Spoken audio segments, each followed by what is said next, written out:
Hello, and welcome to Real Person Reviews. I'm Sam, and I'm a real person. And today I want to talk to you about the game A Link Between Worlds for the 3DS. Alright, so here we go. The Link Between Worlds, again, this is a Zelda game. If you don't know by now, either go back, and if you don't know what a Zelda game is, I'm sorry, you can check out what it is by looking at my review of the first Legend of Zelda that I did at the beginning of the month. For here, okay, so, it plays, a lot like a Zelda game does.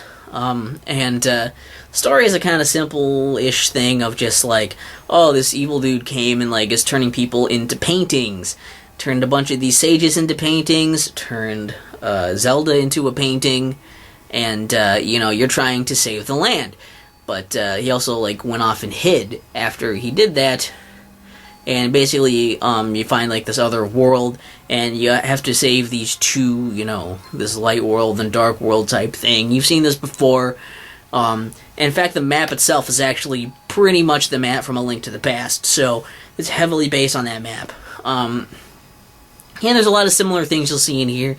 You'll see your sword, your shield, your bow and arrow, your bombs. A lot of these items are pretty much, I think for the most part, most of, if not all of these items were in other Zelda games. So it's not like a lot of this is all that new, really, but the way it's used is just great, because, it doesn't need to be new. It's like a lot of the puzzles and the combat and everything are really fun in this game, like you would expect in a Zelda game, except it's all pretty well balanced. And there's, a great mixture of so you're fighting stuff at this point, but then you're also exploring and trying to adventure. You're trying to find all these secrets, and then you're trying to solve puzzles. And the mixture of all of that and the pacing of it is just beautiful in how it works. It's cool because you kind of get your hand held a little bit in the beginning of the game, and you're that's a little annoying, and I'll admit that. But after that little guided section, so you kind of understand how to play the game, it's okay, let's go. It's not pushing shit down your throat. It's if you want help, you can go and hit this button and get help or whatever. And you can ask for help if you need hints on stuff. You can do that. But we're not going to shove it down your face, and we're going to let you try to figure it out on your own. If you don't want our help, fine. You don't need it. It's just there if you do need it for people who want that. And that's a brilliant balance between, being helpful and being really hard. It's just letting go and being we're here if you need us, but, we're going to let you do your thing. It's great. And I think, and it's also the perspective too, where it's it kind of has a top-down sort of perspective, but there's still so it's kind of 2D gameplay type elements, but then it's also oh, but you can, there are different heights of things, and so your height matters in a lot of going up and down and stuff, and ramps and platforms and everything. So it's a really good blend of the 2D and the 3D style of playing, and by 3D I don't mean turn on your 3D thing on a 3DS, because I never fucking turn that shit on. I hate the way that looks. But, it's great. So, a good mixture of, combat and, combat, secrets, adventuring, puzzles. All that is mixed in really well. A good, not holding your hand, but giving you, help if you need it. And, mixture between 2D and 3D. So that's really pleasing to both, sides. Both sides of most people who are I like Zelda games that do this, or I like Zelda games that do this. And it's a beautiful mixture of, all that stuff. And it's, so, well mixed and, balanced. It's just incredible. And, it's also super fucking convenient how it's because of a couple of changes they did. For one thing, it's a dual screen, so it's you're playing on the top screen, whatever, but then it's on the bottom screen you can put little marks and waypoints for secrets and stuff on your map, but it's constantly the map is constantly on the bottom screen, and even when you're in dungeons and stuff, here's my map of the dungeon, so I don't have to keep hitting a button to switch to my map. You can do stuff with your inventory down there too, and sometimes you'll have to pause to do inventory stuff. But you're able to have also, your sword is constantly on you. You constantly can use your sword, and then you have two buttons you can use for items. So you can have two items out at the same time with your sword, which is pretty cool for, a 2D type Zelda game, even though it kind of mixes 2D and 3D stuff, like I said.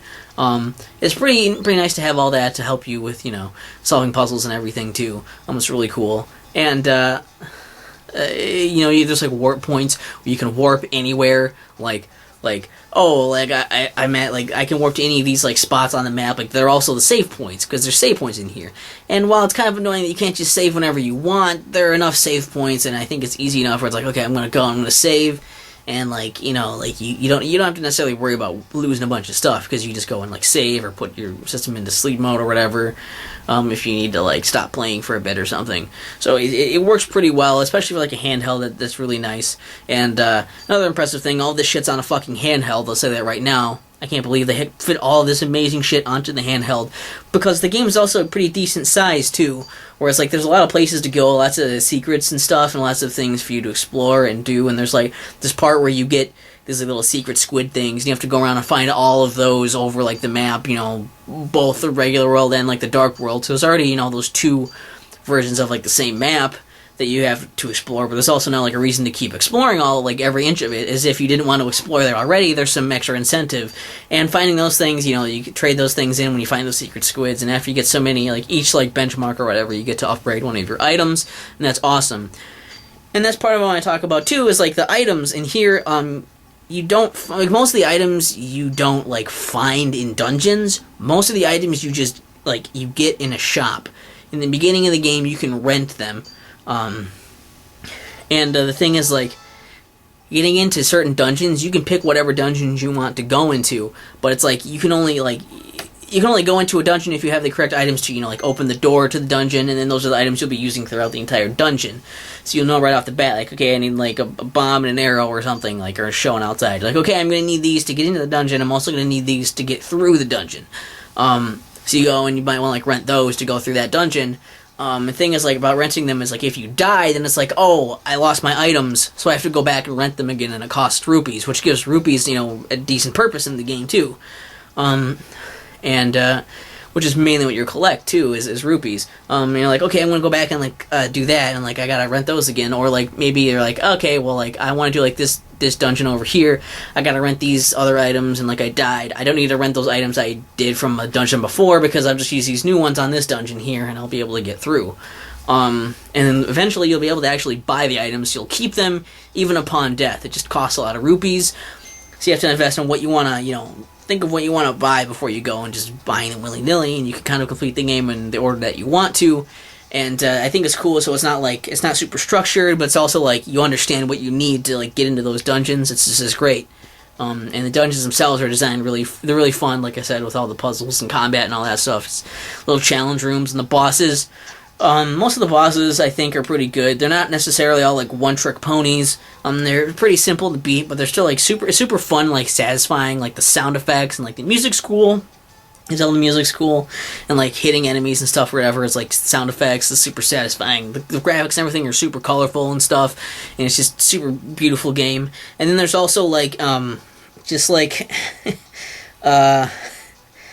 well, like, as I was saying with the design, there's a couple things I think that make it really interesting in here, is that one of the things is in regards to those items also that you're going to be renting them, which I already mentioned and stuff, but it's like you don't have ammo for them anymore. It's like you don't have to worry about, like, ammo or, like, magic or anything like that. You're like, no, everything is like, I don't have to go picking up bombs and arrows and magic and all this different shit. Instead, it's like it all works off of this little, like, stamina meter. So it's like you can shoot arrows and you can spam them if you want, but then you're going to have to wait for your stamina meter to fill back up again before you can go shooting more. So you can't just, like, spam everything and just hope that it's going to work, because then you're stuck, like, waiting to build up more, like, stamina to do other things. And everything uses stamina, so you're like, if you shoot an arrow or use a bomb, you have to think how much of your meter that's using when you're using them. And it's nice because then you're never going to be out of those items. You never have to waste time, like, grinding to go, like, kill enemies to find, like, extra ones of those items, or going into shops and buying those items. But then, at the same time, it's like, you can't go just spamming the shit out of them like you would in another game. Like, I have 4,000 arrows. I'm just going to shoot all of them constantly until it works. So it's a really nice way to help balance and make that combat a more balanced thing, and a more, like, it's more strategic combat, and make it more interesting. And while also making the game, less of a hassle. And the other genius thing I think that was put in here too is the new mechanic of being able to go into, like, a wall. Like, basically, you go flat against a wall, and you can, like, walk along the walls, because you kind of, like, turn yourself into, like, a painting. And this is like done like so well. It was so well thought out. Where there's places you can go like, oh, I don't know how to get across this thing. You can go across a wall. Like, oh, that's how I get across this gap. I don't necessarily have to jump or like hook shot it or something like that. I'm like, I just use the wall to get across. And it's a way to make you really think. And it's such like a simple idea that has such like great results for like all these different kinds of puzzles and like thinking you have to do in order to do that, both 2-dimensionally and 3-dimensionally to get to where you want to go. And it's super great when you do that. And like the whole like overworld has been like created like redesigned to work around that mechanic, and it's just awesome. Like I can't believe how just amazingly wonderfully this game is designed. Like it's honestly, I would say this is the best designed Zelda game. Like every Zelda game was just building up to this. And it was like they took all the great stuff from Zelda games and like, yeah, we're just gonna toss them into this game and make it the best fucking Zelda game ever. I think if you're a fan of Zelda games, then you might not necessarily, it's still not necessarily my favorite Zelda game, but it's very high up there on my list, and I definitely would say it is the best designed Zelda game. It's one of the best designed games of all time. I'd say right under like Super Metroid for like how amazing it's designed. Like it's so like perfect for the Zelda game. I love it. And like I said, the only few bad things were like, the beginning of the story, you have to kind of get through a linear thing to get to the openness of the game. In the 3DS's 3D thing is kind of ugly, I guess, but you don't really need it. So there's hardly anything bad I can say about the game. It's just mostly just fucking amazing, and you should play it. You should play it. Yeah, so hopefully that footage is okay. I think I had to mute that from my previous footage or something, maybe. Maybe I'll record more footage that's new. I don't know. But, yeah, Legend of Zelda, a link between worlds. I hope I've been saying a link between worlds the whole time. Because if I haven't, I'm going to look like a fucking idiot. But, Link Between Worlds is amazing. Like, this is just... Like I say, it's the best designed Zelda game I've ever played, and it's really high up there on my list now because it's fucking awesome, and it's great, and I look forward to playing it many, many more times because it's just great.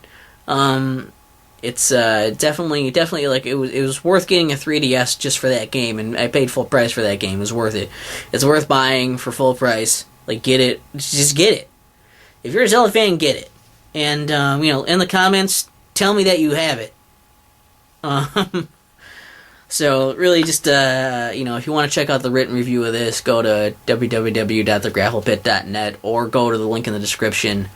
Thank you guys a lot for sticking with me, all through Zelda month here. This idea that I borrowed, as it were. I don't think it'll matter that I did. I don't think it's going to get me extra views, but why not? Why not? If you haven't checked out Peanut Butter Gamer, go check him out. He's not hard to find on YouTube. He's rather popular. He does a bunch of Zelda videos because he's also a very big Zelda fan. And, there's some Zelda games I didn't hit because I haven't played them. I'm sure I talked about them in one of the videos or something, but, I just didn't, you can't hit them all. But, just thanks for sticking around. Thanks for watching. I hope you guys enjoyed it. I hope you guys, maybe it'll be fun for you guys. Just give me your top 10, top 5, or whatever Zelda games, or like what your favorite Zelda game is. If you can do that, I would love to hear about that in the comments. That would be super cool. And this one is super high on my list. I'd have to think about where my list is after replaying all of these games, but I could definitely tell you that I don't think there's any way for any of these games to really beat Majora's Mask just because of how it made me feel. This game is definitely in the top 5. If nothing else. I don't know where exactly. I'm thinking like it could be like 2 or 3 or something, but I have to think about my list again, so maybe I'll throw that out there also. We'll see. So I'm a real person. I'm Sam, and thanks for watching. And boy, that takes a good chunk of games out that I have to review, doesn't it?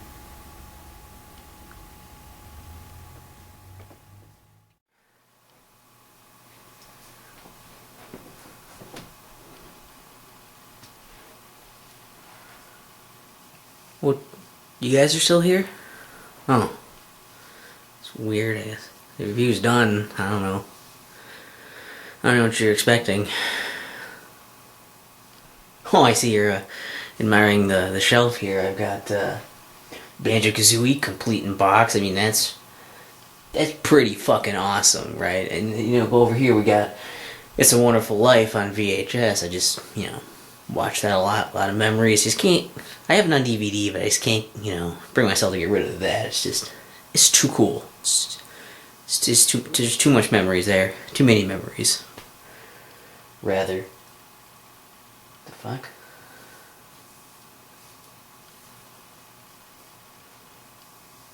The fuck is this? Kinda looks like the seed satchel thing from Ocarina of Time, I guess. This isn't a seed. What the fuck?